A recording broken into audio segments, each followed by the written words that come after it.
Hello बच्चों, मैं doctor पूजा यादव और आप सभी मेरे साथ पढ़ रहे थे ट्रिग्नोमेट्रिक फंक्शंस को। आई होप सबसे पहले तो आपकी जो सेहत है वो बहुत अच्छी होगी, आप अच्छे से अपने जो सेहत है उसका ख्याल रख रहे होंगे और मेरे साथ बड़े ही मजे के साथ मैथ्स को पढ़ भी रहे होंगे। एंजॉय कीजिए, मैथ्स बहुत इंटरेस्टिंग चीज है। आपकी लाइफ में हर जगह पर आपके मैथ्स को देखना देखिए, हर जगह आपको आपका जो मैथ्स है वो आपको दिखाई पड़ता है।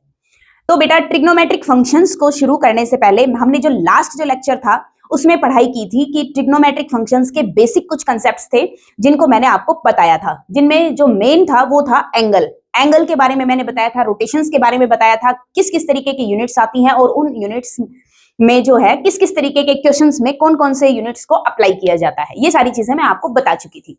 अब आज का जो लेक्चर है वहां मैं आपको पहले तो आपको जो पिछली 10th क्लास में कुछ आप ट्रिग्नोमेट्रिक फंक्शंस के बारे में पढ़ के आए हैं, तो वो क्या क्या पढ़ के आए हैं पहले तो मैं उसको रिकॉल करवा देती हूं आपको, ताकि आपको अच्छे से याद आ जाए कि हम कहां तक की चीजें पढ़ के आए हैं। इसके बाद फिर मैं आपको ये बताऊंगी कि जो वैल्यूज आप वहां पे पढ़ के आए हैं आपके टीचर्स ने डायरेक्टली उन्हें याद करा दिया होगा और आपने याद कर भी लिया होगा। उनके ऊपर जो क्वेश्चंस होंगे वो क्वेश्चंस भी आपने निकाल लिए होंगे, बट शायद आपने कभी ये नहीं सोचा होगा कि ये जो वैल्यूज जो आ रही हैं वो वैल्यूज कहां से आ रही हैं, कैसे निकाली होंगी। जिस किसी ने भी निकाली होंगी तो ये वैल्यूज कैसे निकाली होंगी और क्या इनके अलावा जो अदर एंगल्स के ऊपर जो इन फंक्शंस की जो वैल्यूज होती हैं क्या वो निकाली जा सकती हैं, और निकलेंगी तो फिर क्या क्या आएंगी, क्या क्या वैल्यूज होंगी। ये आपके माइंड में किसी ना किसी बच्चे के दिमाग में ये पक्का आया होगा। तो आज मैं आपको इस लेक्चर के अंदर उन सभी वैल्यूज को निकालना बताऊंगी कि जिस किसी ने भी वो काम किया होगा उन्होंने उन वैल्यूज को किस तरीके से निकाला होगा। फिर उसके बाद मैं आपको बताऊंगी कि ट्रिग्नोमेट्रिक फंक्शंस कौन से होते हैं, ट्रिग्नोमेट्रिक फंक्शंस किस किस तरीके के होते हैं, और फिर हम उनके बिहेवियर को धीरे धीरे स्टडीज करेंगे। उन एंगल्स के अलावा जो वो ट्रिग्नोमेट्रिक फंक्शंस है वो क्या क्या वैल्यू लेते हैं, किस किस तरीके से लेते हैं, रोटेशन किस तरीके से काम करता है, और रोटेशन आने पर उनकी वैल्यूज बदलती है या सेम रहती हैं, ये सारे क्वेश्चंस के जवाब इस लेक्चर में मैं आपको दूंगी। तो ये लेक्चर बड़ा ही मजेदार होने वाला है, तो मेरे साथ बने रहिए और आप जो मैथ्स का जो पूरा ज्ञान है वो लेते रहिए। ठीक है बच्चों, तो सबसे पहले तो ट्रिग्नोमेट्रिक फंक्शन को शुरू करने से पहले मैंने कहा ना कि पहले हम 10th क्लास का रिकॉल करते हैं। तो आपने वहां पे ट्रिग्नोमेट्रिक फंक्शन नहीं पढ़ा, पर आपने वहां पर क्या पढ़ा है, ट्रिग्नोमेट्रिक रेशियोज। ये पढ़ के आए आप, ट्रिग्नोमेट्रिक रेशियोज ये पढ़े हैं आपने। ठीक है, कुछ ट्रिग्नोमेट्रिक रेशियोज आप पढ़ के आए हैं, और ट्रिग्नोमेट्रिक रेशियोज में आप क्या पढ़ के आए हैं, एक आपके पास ट्राइंगल होती है जो कि क्या कहलाती है, राइट एंगल ट्राइंगल। ये आपकी राइट एंगल ट्राइंगल होती है। थोड़ा सा मैं बेसिक जो है पीछे का वो मैं आपको बता रही हूं, उसे आप एक बार रिवाइज कर लीजिए। ये आपकी राइट एंगल ट्राइंगल होती है जिसके अंदर ये 90 डिग्री का होता है। ये जो लाइन होती है ये आपकी बेस कही जाती है, ये परपेंडिकुलर कही जाती है, ये आपकी हाइपोटेन्यूज होती है। मैं थोड़ा स्पीडली लेती हूँ इस चीज को क्योंकि आप सारा करके आए हैं अभी अभी। ये आपका थीटा एंगल होता है, ठीक है। और जो है यहां से इस ट्रायंगल की हेल्प से फिर आप ये बताते हैं कि जो साइन ऑफ थीटा होता है वो आपका आता है perpendicular over hypotenuse, cos of theta होता है वो आपका आता है बेस ओवर हाइपोटेन्यूज, और जो आपका टेन ऑफ थीटा होता है वो आपका क्या होता है, साइन ओवर कोस होता है। तो इसलिए ये क्या बन जाता है, परपेंडिकुलर ओवर बेस। ये सारी बातें आप जो है वो पिछली क्लास के अंदर 10th क्लास के अंदर पढ़ के आए हैं ये सारी बातें, ठीक है। ये जो तीनों जो फंक्शन आते हैं इनके अपोजिट भी आपको पता है। सीकेंट का जो अपोजिट होता है, इनवर्स होता है, उसको आप क्या बोलते हैं, सीकेंट का मैं यहीं लिख देती हूँ, साइन का जो इनवर्स होता है उसको आप क्या बोलते हैं, कोसिकेंट थीटा। कोसिकेंट थीटा क्या होता है, 1 over sine theta. Cos theta के इनवर्स को क्या बोला जाता है, सीकेंट थीटा। और जो टेन थीटा होता है उसको, उसके इनवर्स को क्या बोला जाता है, कोट थीटा। ये सारी बातें आप इसमें पढ़ के आए हैं। इसके साथ साथ आप एक टेबल भी याद करके आए हैं, एंगल्स के ऊपर जो कुछ वैल्यूज जो ये रेशियोज जो हैं ये लेते हैं वैल्यूज, उन वैल्यूज को भी आप याद करके आए हैं। मैं वो टेबल भी बना देती हूँ यहाँ पे। वो टेबल जो है वो आपकी कुछ इस तरीके से होती है। ये आपकी टेबल होती है जिसके अंदर आप साइन, कॉस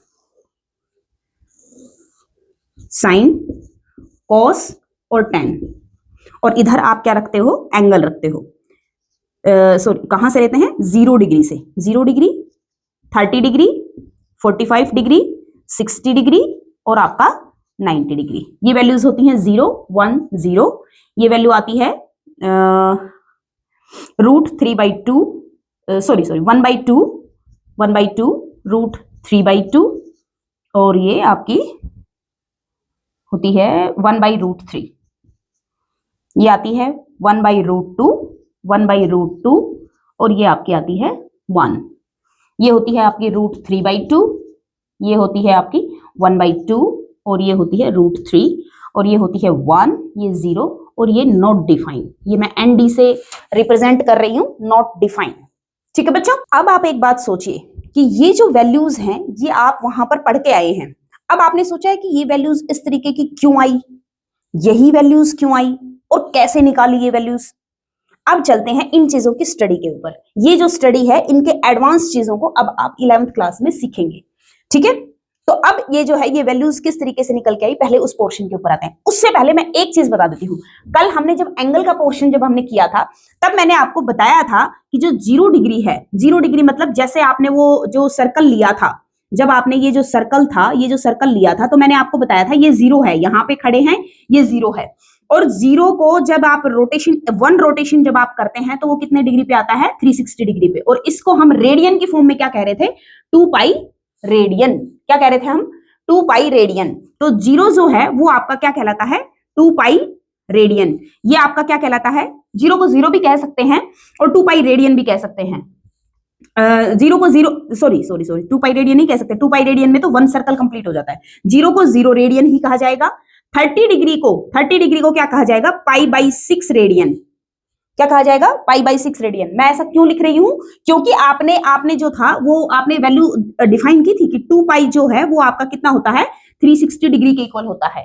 यहां से आपने वैल्यूज निकाली थी। जब आप 360 डिग्री, तो पाई कितना हो गया, 180 डिग्री। पाई कितना हो गया, 180 डिग्री। और 180 डिग्री को जब आप π/6 करेंगे तो ये कितना बनेगा, 30 डिग्री। इसको 6 से जब आप डिवाइड करोगे तो 30 डिग्री, इसलिए मैंने 30 डिग्री को π/6 रेडियन लिखा है। ऐसे ही करके 45 डिग्री कितना बनेगा, π/4 रेडियन। ये रेडियन की फॉर्म में है, ये डिग्री की फॉर्म में है। और पाई जो 60 डिग्री है वो π/3 रेडियन और ये क्या कहलाएगा, π/2 रेडियन। ये रेडियन की फॉर्म में है, ये डिग्री की फॉर्म में, कंफ्यूज नहीं होना। तो जहां पर इन वैल्यूज की बात आएगी मैं उनकी जगह पे इनको भी यूज कर सकती हूँ, इसलिए मैंने ये बात यहाँ पे आपको बता दी है। आप तो सिर्फ ये डिग्रीज तक शायद अभी तक पढ़ के आए हैं, इसके बारे में पाई वाले फॉर्मेट में अभी आप नहीं पढ़ के आए हैं, सिर्फ आप ये डिग्रीज की फॉर्मेट में आप पढ़ के आए हैं और इन्हीं के क्वेश्चन आप सोल्व करके आए हैं। इसलिए मैंने इनको जो है रेडियन की फॉर्मेट में आपको बता दिया है कि इनको ये भी लिखा जा सकता है, दोनों ही बातें सेम है। ठीक है बच्चों, यहाँ तक का काम क्लियर है। अब चलते हैं कि ये वैल्यूज क्यों आती है, मैं एक बार इनको मिटा देती हूँ। ये जो वैल्यूज हैं बेटा, ये वैल्यूज निकालने के लिए सबसे शुरुआत में जिसने एक काम शुरू किया उसने क्या लिया कि कंसीडर किया कि एक सर्कल लिया उसने XY प्लेन लिया। सबसे पहले तो XY प्लेन में एक यूनिट सर्कल लिया, इस यूनिट सर्कल के ऊपर उसने काम किया। पूरा काम उसका यूनिट सर्कल के ऊपर चला था। यूनिट सर्कल मतलब जो इसका ये ओरिजिन है, ओरिजिन या इस सर्कल का सेंटर, दोनों ही बातें सेम है। यहां पर नॉट हमेशा कि सर्कल का सेंटर ओरिजिन ही होगा, सर्कल का सेंटर कुछ और भी हो सकता है। मैं अगर यहाँ पे सर्कल बना दूं तो उसका सेंटर कुछ और मिलेगा, सर्कल ओरिजिन नहीं मिलेगा। लेकिन यहाँ पे इसको चाहे आप XY जो प्लेन है, इस प्लेन का आप ओरिजिन कह लीजिए या इस सर्कल का सेंटर कह लीजिए। ये एक्स एक्सिस है आपकी, ये आपकी वाई एक्सिस है। ये उसने यूनिट सर्कल लिया। यूनिट सर्कल का मतलब समझते हो, यूनिट सर्कल का मतलब उसका जो रेडियस है वो आपका यूनिट है, यहां से लेके और यहां तक, ये 1 यूनिट मतलब सेंटीमीटर भी ले सकते हो, मीटर भी ले सकते हो, किलोमीटर भी ले सकते हो, वो आपके ऊपर डिपेंड है। इसने यूनिट सर्कल ले लिया। यूनिट सर्कल लेके इसने एक पॉइंट कंसीडर किया, कोई भी पॉइंट इस सर्कल के ऊपर, किसके ऊपर, सर्कमफ्रेंस के ऊपर, सिर्फ इस सर्कल के ऊपर एक पॉइंट लिया P। इस पॉइंट के इसने कोऑर्डिनेट ले लिए A और B, क्योंकि XY प्लेन है तो किसी भी पॉइंट के जो कोऑर्डिनेट है वो आपके ऑर्डर्ड पेयर फॉर्मेट में रहेंगे। इसने ये पॉइंट ले लिया जिसके जो ऑर्डर्ड पेयर के अंदर इसका जो पॉइंट की जो लोकेशन है वो बता रहा है, ये ऑर्डर्ड पेयर कि इसकी जो लोकेशन है वो ये है। ठीक है, अब यहां से जो है इसने सेंटर से, ये आपका यूनिट है, सेंटर से ये सर्कल का सेंटर है और सेंटर से ये जो है ये आपका क्या हो गया, रेडियस। रेडियस कितना है, यूनिट, क्योंकि यूनिट सर्कल है। ठीक है, यहां से इसने परपेंडिकुलर डाला किसके ऊपर, एक्स एक्सिस के ऊपर। एक्स एक्सिस के ऊपर ये परपेंडिकुलर डाल दिया। तो ये जो डिस्टेंस है यहां से लेके और यहां तक की जो डिस्टेंस है ये कितनी है, A। क्योंकि ये जो A और B है ये मैंने आपको जब ऑर्डर्ड पेयर कराए हैं जिस लेक्चर के अंदर, वहां पर भी मैंने आपको बताया था कि ये जो कोऑर्डिनेट होते हैं ये यही दिखाते हैं। पहला जो कोऑर्डिनेट है एक्स एक्सिस के ऊपर आप कितना चल चुके हो वो आपको दिखाता है। तो एक्स एक्सिस के ऊपर इस पॉइंट का जो एक्स एक्सिस से जो डिस्टेंस है वो कितना है, A। और इसका यहां से और वाई एक्सिस की तरफ जो डिस्टेंस है, मतलब ये वाला कितना है, ये वाली जो डिस्टेंस है वो कितनी है, B। ये वाली डिस्टेंस, ये जो ए बी कोऑर्डिनेट होता है किसी पॉइंट का, ये यही दिखाता है कि वो वाई एक्सिस से एक्स एक्सिस की तरफ ए डिस्टेंस पे है और वाई एक्सिस की तरफ ऊपर की तरफ वो बी डिस्टेंस के ऊपर है। ये उसकी लोकेशन फाइंड आउट करने के लिए है। ये आपकी बन गई राइट एंगल ट्रायंगल, ये आपका हो गया 90 डिग्री एंगल, और ये जो है ये आपका हो गया एक्स एंगल, एक्स, ये ठीक है। क्लियर है बच्चों ये बात। अब आप यहां से इस राइट एंगल ट्रायंगल से, इस राइट एंगल ट्रायंगल के ऊपर ध्यान से देखिए, ये बेस, ये परपेंडिकुलर और ये हाइपोटेन्यूज, और आपको ये पता है कि base square plus perpendicular square is equal to hypotenuse square. ये आप राइट एंगल ट्रायंगल की प्रॉपर्टी जो है वो आप पढ़ के आए हैं कि ये प्रॉपर्टी होती है। अब इसकी जो जो वैल्यूज हैं वो आप यहाँ पे रख दीजिए। बेस इसका कितना है ए स्क्वायर प्लस परपेंडिकुलर स्क्वायर कितना है बी स्क्वायर, और हाइपोटेन्यूज कितना है इसका 1।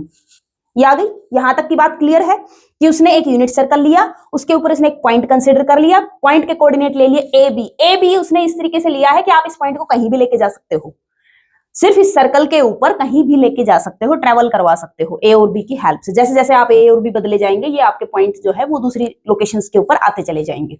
इस तरीके से इसने लिया, और जो ये राइट एंगल ट्रायंगल बनी इसकी हेल्प से हमारे पास ये इक्वलिटी आ गई। ठीक है, अब एक जो कोस और साइन के अंदर जो है एक इक्वलिटी और आप पढ़ के आए हो, आपने ये पढ़ा है cos square x plus sine square x is equal to 1 for all x belongs to R, कि रियल नंबर्स के अंदर कोई भी आप रियल नंबर लेके आ जाइए तो ये जो इक्वलिटी है इसको आप आइडेंटिटी प्रॉपर्टी आप बोल रहे हैं।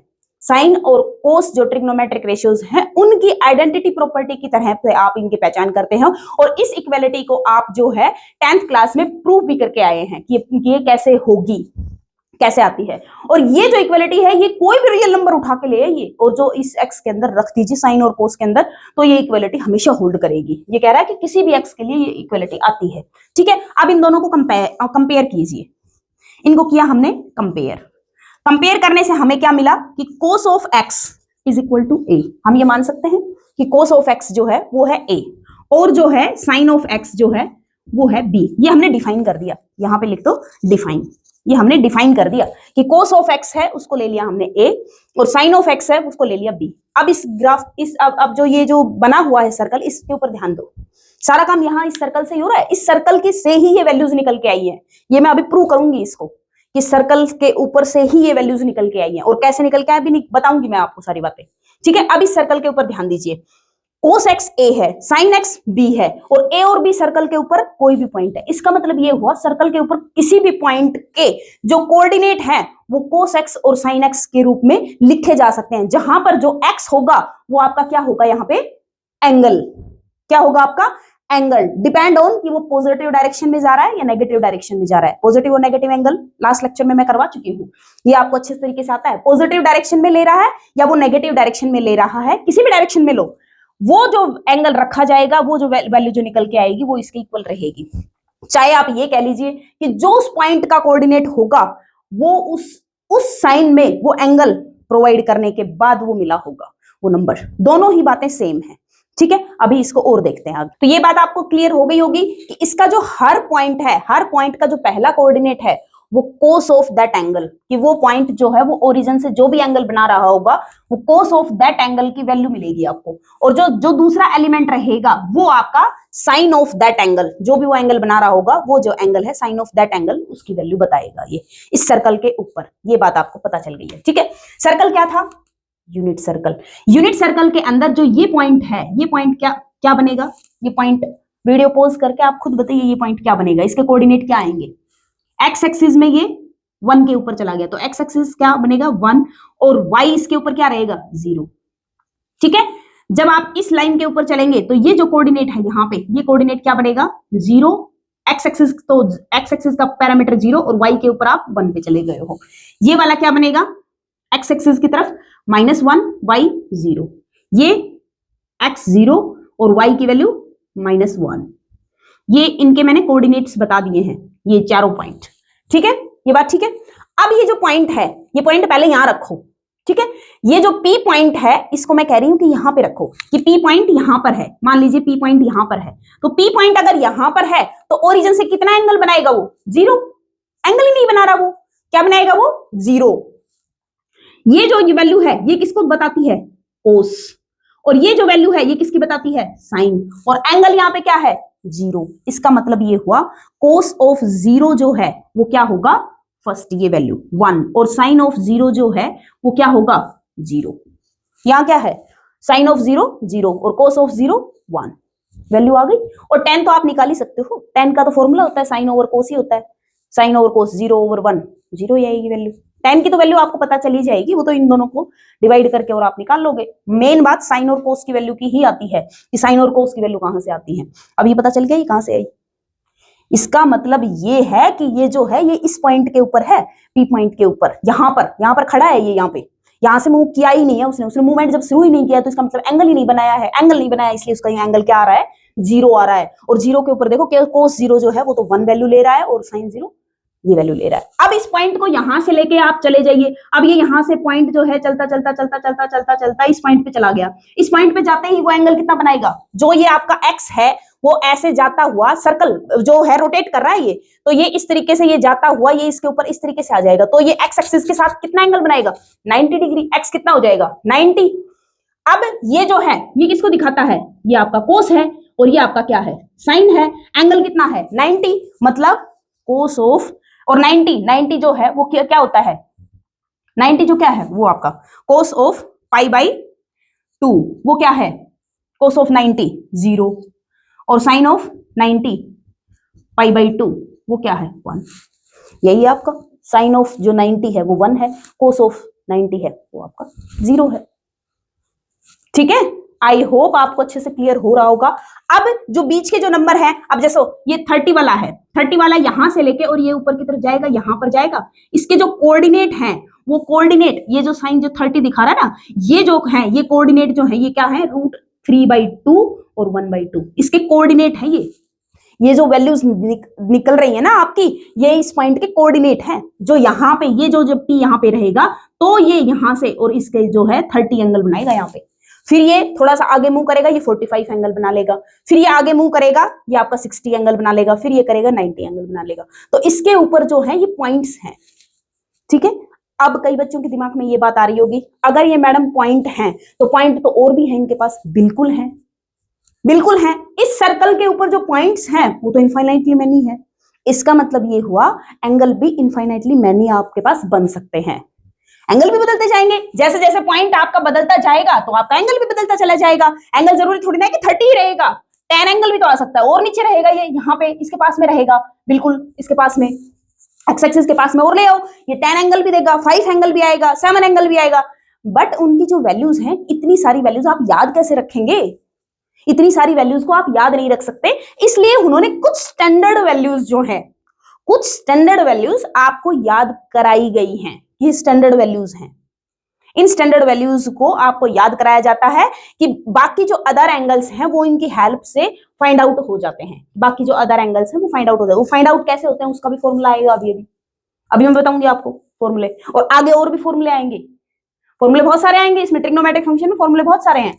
हर फॉर्मूले को ध्यान से देख लेना, निकलता कैसे है और फिर याद कैसे रखना है, वो दोनों ही बातें मेन रहेंगी और आपको याद रखने भी पड़ेंगे। ठीक है, तो ये जो वैल्यूज होती हैं ये स्टैंडर्ड होती हैं। इनके अलावा जो एंगल होते हैं, एंगल बहुत सारे होते हैं, बट उन वैल्यूज को आप याद नहीं रख सकते, इसलिए इन स्टैंडर्ड के ऊपर ही आपको याद रखा जाता है। अगर इनके अलावा कोई और एंगल आपके क्वेश्चन के अंदर आया तो या तो एग्जामिनर उस क्वेश्चन के अंदर उस एंगल की वैल्यू दिए हुए मिलेगा, या फिर आपको ट्रिग्नोमेट्रिक रेशियोज की जो टेबल होती है वो आपको टेबल प्रोवाइड की जाएगी, क्योंकि एग्जामिनर को भी पता है भाई इतने सारे एंगल होते हैं, इतने सारी वैल्यूज बच्चा याद नहीं रख सकता, उनको भी पता है ये बात, आपको क्या, हमें भी याद नहीं रहती। अब इसके ऊपर इतने इनफाइनाइट नंबर ऑफ एलिमेंट्स हैं, इनफाइनाइट नंबर्स हैं, इसके ऊपर कितने याद रखेंगे, हम भी कितने याद रखें, तो हमें भी बस स्टैंडर्ड ही वैल्यूज याद रहती हैं।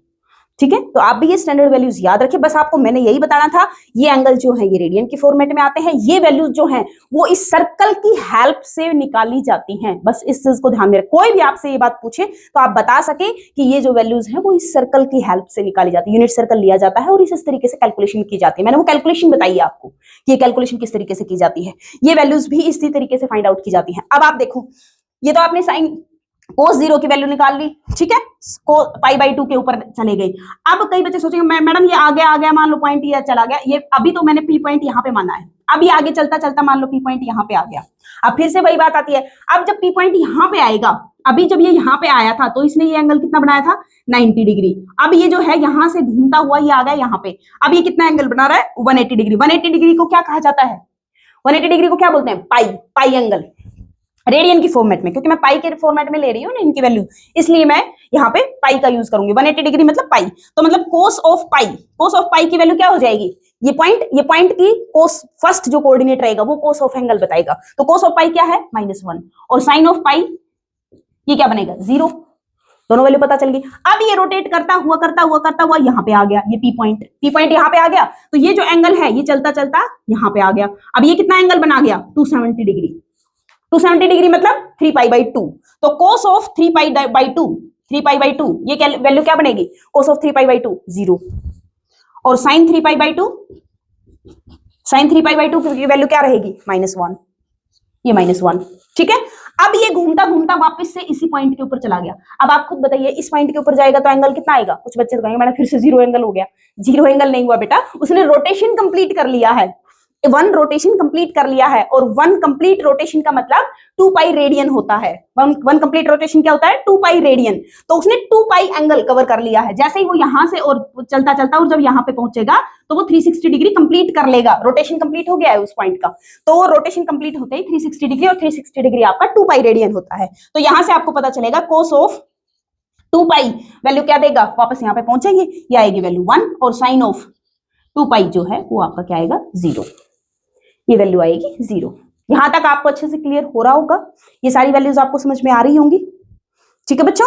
अब चलते हैं कि इनके अलावा जो वैल्यूज हैं वो किस तरीके से निकाले जाते हैं, कौन से फॉर्मूले, और उन फॉर्मूले के ऊपर बेस जो है 2 क्वेश्चंस को भी मैं आपको यहाँ पे कराऊंगी कि कैसे वैल्यूज फाइंड आउट की जाएंगी। हाँ तो बच्चों अब आप ध्यान से देखिए एक बार, ये जो वैल्यूज आपने निकाली है ना, ये सारी वैल्यूज, इन सारी वैल्यूज पे ध्यान लगा के देखिए। जब 0 एंगल था, जब ये पॉइंट यहां पर था, ये रोटेट करके वापस इसी पॉइंट के ऊपर कब आया, जब उसने 2 पाई रेडियन कंप्लीट कर लिया। और जैसे अब ये एक कंप्लीट रोटेशन करने के बाद अब ये जब दोबारा से जब इसके ऊपर जाएगा तो वही वैल्यूज दोबारा से रिपीट करेगा, जिन वैल्यूज के ऊपर, जिस पाथ के ऊपर वो गया है उसी के ऊपर अब 1 रोटेशन कंप्लीट करने के बाद दोबारा से जाएगा तो फिर से रिपीट करेगा 2 पाई के बाद। अब जब भी रोटेशन कंप्लीट हो जाएंगे तो कंप्लीट रोटेशंस के बाद वैल्यू रिपीट कर रहा है, लेकिन वैल्यू तो वही आ रही है जो पहले आ रही थी। पहले कब आ रही थी, जो इस एक्स एंगल के अंदर जो पहले वैल्यू आ रही थी, रोटेशंस के बाद भी वही वैल्यू रिपीट कर रहा है वो। तो यहां से जो फॉर्मूला निकल के आते हैं वो आपका पहला जो फॉर्मूला है वो निकल के आता है कि cos of 2n pi plus x जो है वो आपका साइन ऑफ x के इक्वल रहता है for all n belongs to z integers.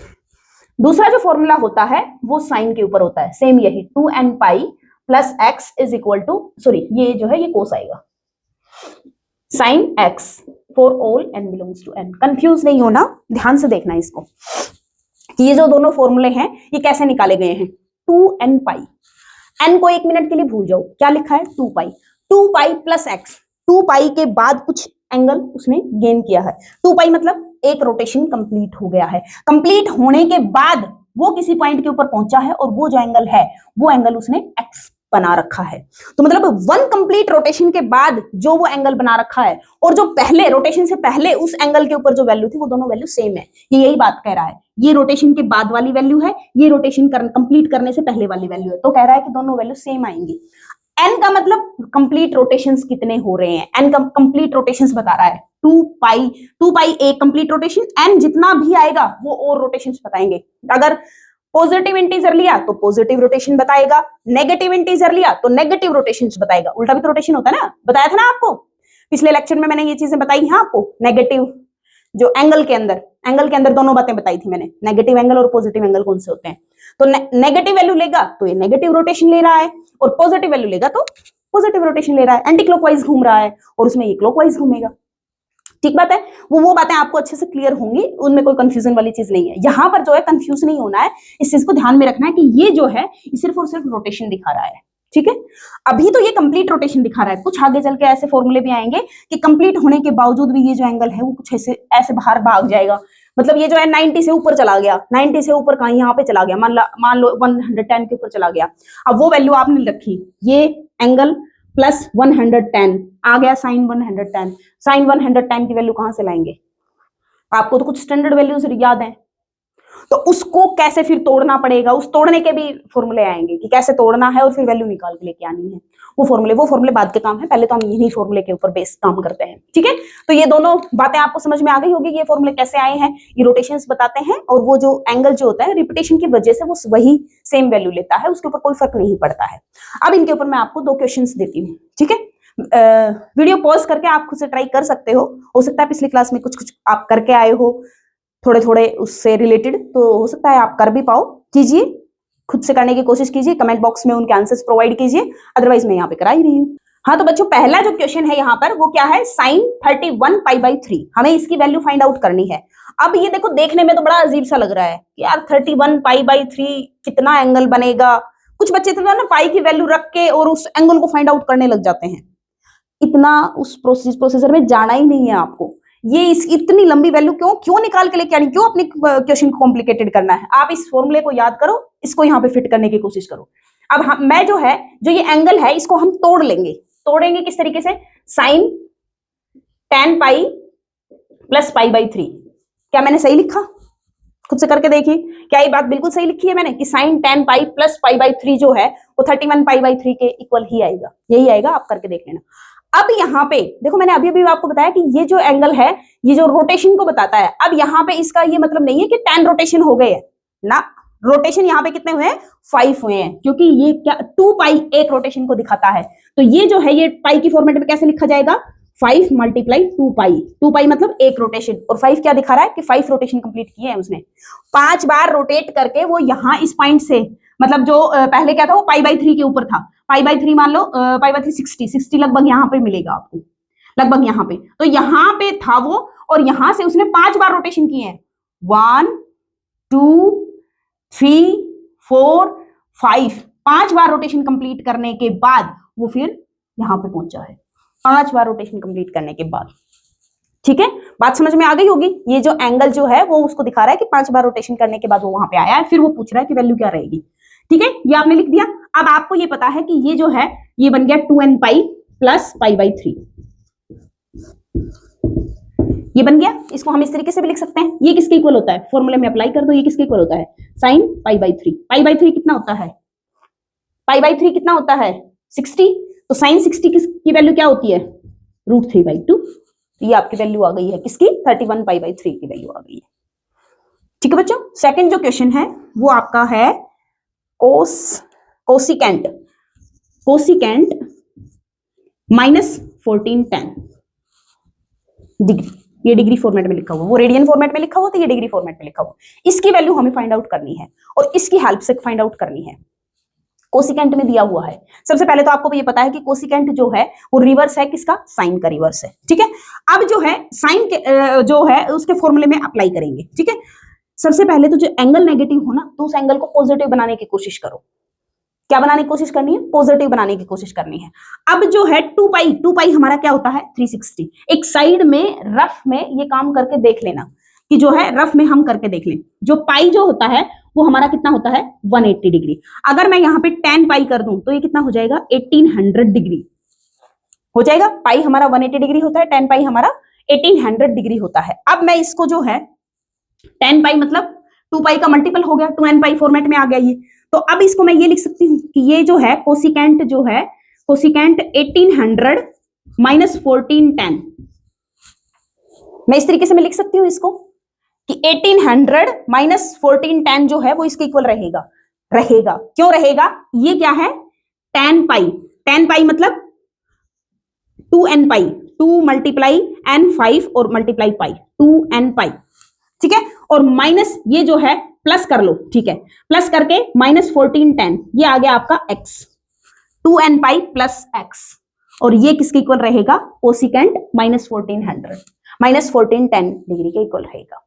I hope आपको अच्छे से क्लियर हो रहा होगा। क्वेश्चंस की जब आप बार बार प्रैक्टिस करेंगे तो आपको क्लियरली वो चीजें दिखनी शुरू हो जाएंगी कि किस तरीके से हो रहा है ये। ठीक है, तो ये 2n पाई फॉर्मेट में आ गया, प्लस जो x है x नेगेटिव फॉर्मेट में है, नेगेटिव एंगल ले रखा है, मतलब वो उल्टा चल रहा है, ये मान के चलिए कि उसका जो रोटेशन है वो नीचे की तरफ जा रहा है।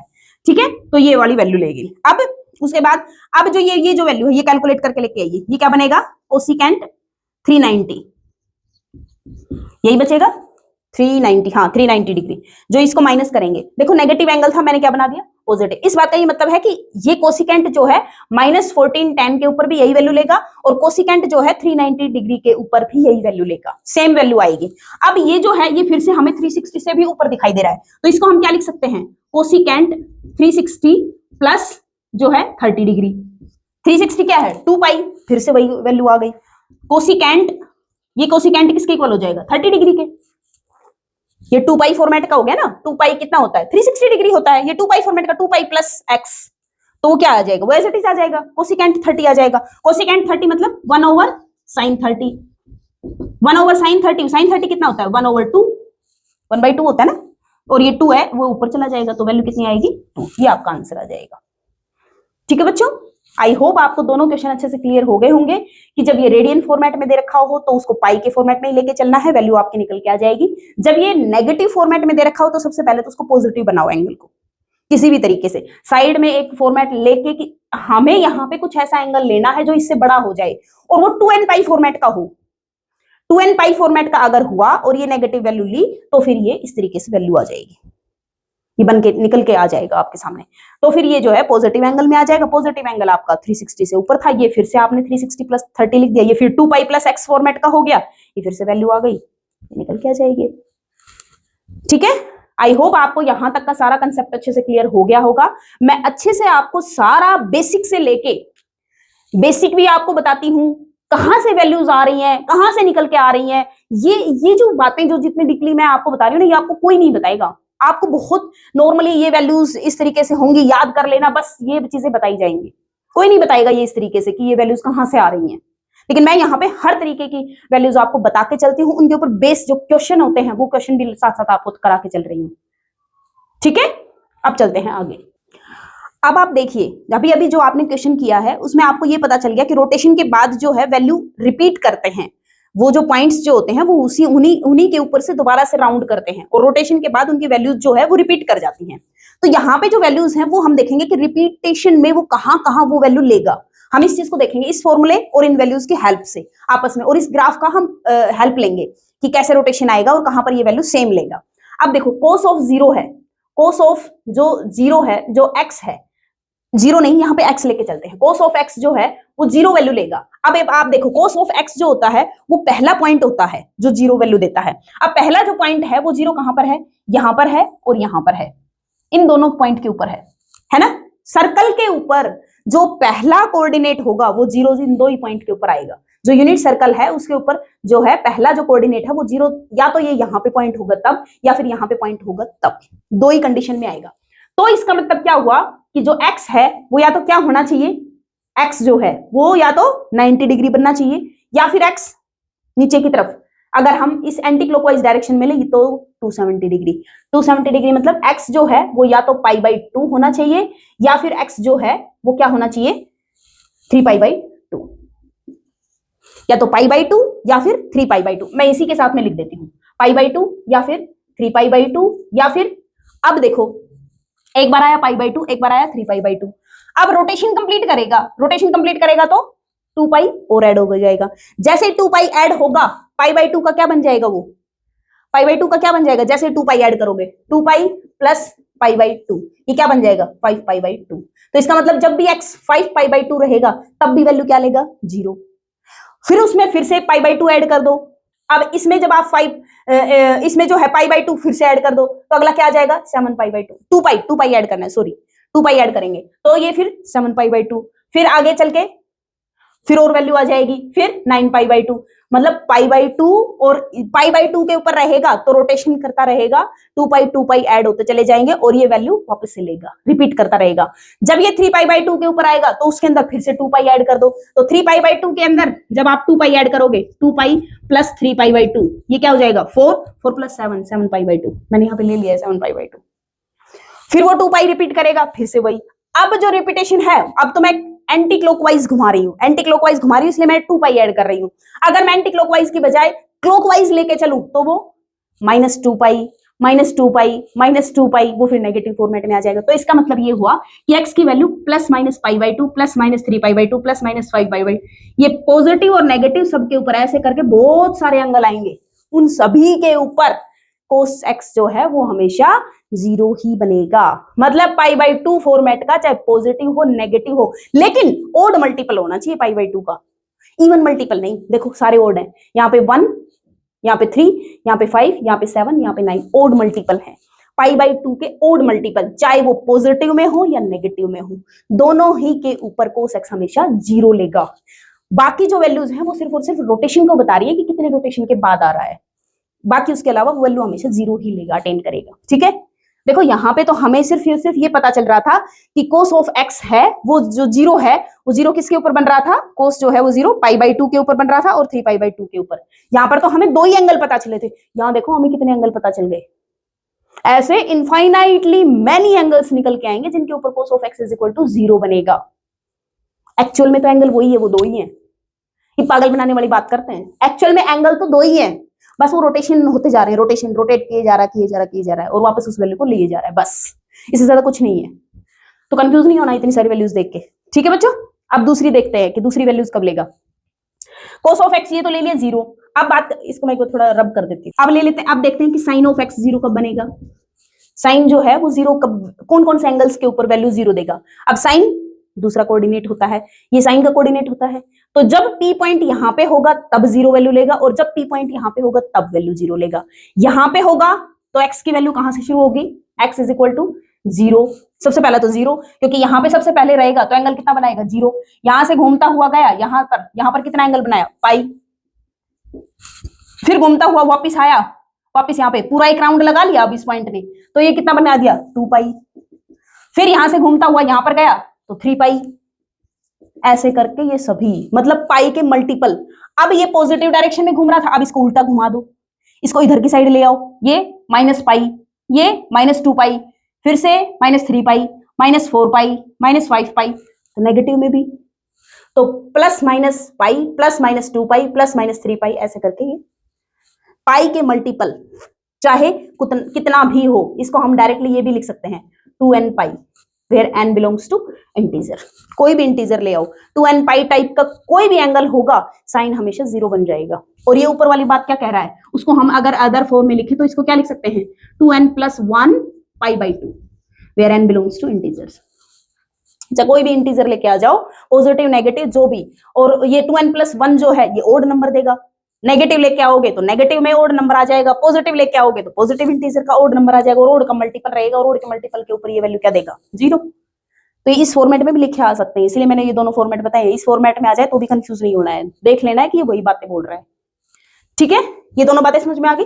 अब हम 1 चेक करते हैं, 1 किस किस के ऊपर बनेगा, cos of x is equal to 1। अब cos ऑफ x पहला कोऑर्डिनेट मतलब ये 1, बाकी और कहीं भी 1 नहीं है, ये ध्यान में रखना।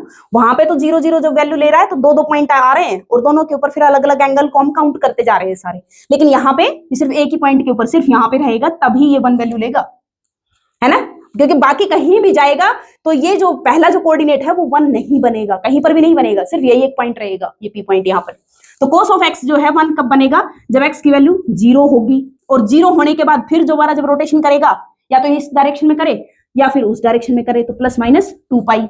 भाई ऐसे करेगा पूरा कंप्लीट रोटेशन करके आएगा तो 2 पाई, और ऐसे करके आएगा तो -2 पाई, तो दोनों को लेगा। +-2 पाई के ऊपर भी बनाएगा, +-4 पाई के ऊपर भी बनाएगा, +-6 पाई, मतलब कि even multiple of pi, even multiple आ गए 2 4 6 सारे इवन मल्टीपल पाई के, तो ये हम क्या लिख देंगे x is equal to 2n pi, n belongs to integer. कि इंटीजर कोई भी उठा लाओ, 2 के साथ आप मल्टीप्लाई करोगे, इवन मल्टीपल आएगा पाई का, और cos ऑफ x हमेशा 1 बन जाएगा। ठीक है, तो इन सभी एंगल्स के ऊपर ये वैल्यू 1 लेगा। अब आते हैं साइन के ऊपर, sine of x is equal to 1 कब देगा, वीडियो पॉज करके खुद बताओ आप कि sine of x is equal to 1 कब देगा। यहाँ पे देखिए साइन ऑफ x 1 कब आएगा, 1 कब है यहाँ पे, 1 कब है यहाँ पे, बाकी और कहीं भी 1 नहीं है, क्योंकि हमें सेकंड कोऑर्डिनेट देखना है और सेकंड कोऑर्डिनेट 1 यहीं पर है, बाकी और कहीं भी नहीं है। अब ये यहाँ पे आएगा तो ये जो पॉइंट है वो यहाँ पे आया तो कितना एंगल बनाया उसने, 90 डिग्री। तो x जो है वो कितना बनेगा, π/2। अब π/2 के अंदर एडिशन करते जाओ, किसका, 2π का। 2π का एडिशन करोगे 3π/2, फिर एडिशन करोगे 5π/2, फिर एडिशन करोगे, एक मिनट, 5π/2 नहीं, 5π/2, फिर 2π किया, ये 5π/2 आएगा, ये 5π2 और ये आएगा 7π/2, ये आएगा 7π/2, 9π/2 नहीं 11π/2 अप टू दिस वे। ये क्यों आया, देखो π/2 एंगल यहां पर है, यहां से हम 2π ऐड कर रहे हैं, 2π किया 5π/2 आ गया, फिर 2π किया, फिर दोबारा से जब 2π करोगे तो 2 और 2 4 9π/2 आएगा, 7 भी नहीं आएगा, 9 आएगा, 9π/2 और फिर 9 में फिर से 2π करेंगे तो 2, ये 11 नहीं आएगा, 4 का एडिशन करके 13, 2 4 हाँ 13 आएगा, नो 4 हाँ 13π/2, इस तरीके से आएंगे ये वैल्यू। बाकी जो बीच के, अब देखो इसके बाद जो है 3π/2 भी रह गया। अब 3π/2 के ऊपर देखते हैं, जब ये एंगल यहां से यहां जाएगा π/2, यहां से यहां जाएगा पाई और यहां से यहां आएगा 3π/2, तो साइन जो है यहां पे पहुंचेगा। 3π/2 जब एंगल लोगे, जब साइन यहां पे, ये पॉइंट जो है वो यहां पे पहुंचेगा और पॉइंट यहां पे पहुंचेगा तो साइन वैल्यू क्या लेगा, -1, ना कि 1, इसलिए वो वैल्यू नहीं आई 3π/2। फिर उस 3π/2 में जब 2π ऐड करोगे तो क्या आएगा, 3π/2 में जब आप 2π ऐड करोगे तो 7π/2 बनेगा, इसीलिए 7π/2 नहीं आया, क्योंकि उनके ऊपर वैल्यू -1 लेगा, ना कि 1 वैल्यू लेगा। इसलिए ये बात ध्यान में रखना, ये जो है ये कंफ्यूज करने के लिए ऐसी वैल्यूज पक्का डाल देते हैं ये, हाँ प्लस माइनस यही रहेंगे, plus minus this, plus minus this, plus minus this, इस तरीके से ये चल जाएगा, इसमें कोई दिक्कत नहीं है। प्लस माइनस नहीं, सॉरी, प्लस माइनस भी नहीं होगा, ये पॉजिटिव बट नेगेटिव में फिर ये अलग आ जाएगा। नेगेटिव में देखो, अब यहां से जो है नेगेटिव फॉर्मेट में, क्योंकि पॉइंट तो हमें यहां पे पहुंचाना है, तो यहां से जब ये वापस जाएगा तो वापस का कितना एंगल बनाएगा, -3π/2, तो इसका मतलब x की वैल्यू जब -3π/2 रहेगी तो ये वापस आके 1 वैल्यू लेगा, और इसके अंदर फिर -2π ऐड करोगे तो -7π/2 -11π/2 ये वैल्यू आएंगी। जो वो बीच की जो वैल्यूज पॉजिटिव बच गई थी ना, 7π 3π वो सब वैल्यू बच गई थी, वो नेगेटिव्स में आएगी। क्यों आ रही है, दोबारा से देख लो क्यों आ रही है ये वैल्यूज, क्योंकि -3π/2 का मतलब ये हुआ कि जो पॉइंट है वो पॉइंट यहां से लेके और इस तरीके से नेगेटिव की तरफ गया है, और इसमें कितना एंगल बनाएगा, यहां से यहां जाएगा -π/2, यहां से यहां जाएगा -π, और जब यहां जाएगा तो -3π/2, और रोटेशन उल्टा है तो इसलिए इसके अंदर एडिशन भी क्या होगा, -2π का एडिशन करेंगे तो -3π/2 जो रहेगा उसमें -2π का एडिशन करेंगे, 2 to 4 और ये कितना बन जाएगा, -7π/2। फिर इसमें -2π का एडिशन करेंगे क्योंकि रोटेशन उल्टा चल रहा है अब, तो -2π का एडिशन करेंगे, फिर ये -11, इस तरीके से आएंगी ये वैल्यूज। ठीक है बच्चों, आई होप आपको अच्छे से क्लियर हो गई होंगी। ये वाली वैल्यू जो है ये इसको ध्यान में रखना, कहीं ये मत कर देना कि नेगेटिव वैल्यू को जो है लेके आ जाओ। अगर कहीं पर भी आपको कंफ्यूजन होना शुरू हो जाए तो ये जो सर्कल है ये बना के देख लेना कि वो कहाँ पे एंगल लेगा। अगर आपको ये सर्कल अच्छे से समझ में आ गया है तो कंफ्यूजन नहीं होगा, अगर नहीं समझ में आया तो पक्का कहीं ना कहीं इनमें वैल्यूज में कंफ्यूज होकर बैठ जाओगे। तो ये वैल्यूज जो है इनके साथ में इस जो कंसेप्ट को है वो अच्छे से याद कर लेना। ठीक है, अब चलते हैं आगे। हाँ तो बच्चों, अभी तक जो है 10th क्लास में आपने ये इक्वलिटी पढ़ी होगी, इसको आपको प्रूव भी करके आए हैं। ठीक है, तो इसके साथ में यहाँ पे 2 इक्वलिटीज और आती हैं। इक्वलिटीज क्या होती हैं, 1 + tan² x = sec² x। ये आपकी इक्वलिटी होती है। 1 + tan² x जो है वो sec² x के इक्वल होता है। दूसरी होती है 1 + cot² x = cosec² x। आप चाहो तो वीडियो पॉज करके दोनों को एक बार कैसे इक्वलिटी आती है उसको आप देख भी सकते हो, ट्राई भी कर सकते हो खुद से, बहुत नॉर्मल सी है, इसकी हेल्प ली जाएगी इसके अंदर। ठीक है, डायरेक्टली नहीं होंगे, इसकी हेल्प ली जाएगी, ये मैंने हिंट दे दिया आपको, वीडियो पॉज करके आप ट्राई कर सकते हो, बाकी मैं यहाँ पे तो करवा ही रही हूँ। ठीक है, तो ये जो इक्वलिटी है इसको प्रूव करने के लिए हम पहले क्या लेंगे, लेफ्ट हैंड साइड। इक्वलिटी को प्रूव करने के लिए एक साइड लेके चलते हैं, दूसरी साइड की तरफ दिखा देते हैं। ये बातें आप आराम से सीख के आए हैं और करके भी आए हैं। लेफ्ट हैंड साइड ले ली हमने, 1 + tan² x, इसको क्या लिख देंगे, 1 + sin² x / cos² x, which is equal to cos² x plus sine square x over cos square x. LCM ले लिया ये मैंने, ये वैल्यू कितनी होती है, ये तो 1 होती है, यहां से है ये 1 over cos square x which is equal to secant square x. यही प्रूव करना था, यही प्रूव करना था ना इसमें, इस इक्वालिटी के अंदर वही प्रूव करना था। ये आ गया हमारा, राइट हैंड साइड के इक्वल आ गया है। ठीक है, ऐसे ही करके सिमिलरली इसको आप खुद से कर सकते हैं, खुद से ट्राई कर लीजिएगा, बहुत ज्यादा बोर नहीं करना चाहती हूँ। ठीक है, आज का जो लेक्चर है वो यहीं पर हम एंड करते हैं। Thank you for watching my video. Please like share and subscribe my channel. Thank you.